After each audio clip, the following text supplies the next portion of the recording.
Hi guys! Today nagluto ako ng miswa soup na mayroong patola. Ayan po ang haba ng mga miswa. Ayan. Masarap po yung miswa na yan kasi dito sa Taiwan po yan. Iba po dyan sa atin sa Pinas yung miswa.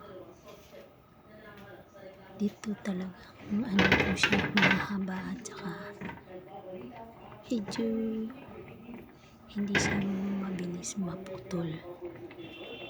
Ayan po.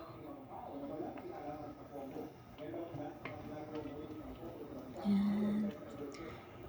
Pakulo na lang natin ng kaunti and then luto na po yan mamaya. Thank you for watching my video. Hope you like it po. See you on my next upload.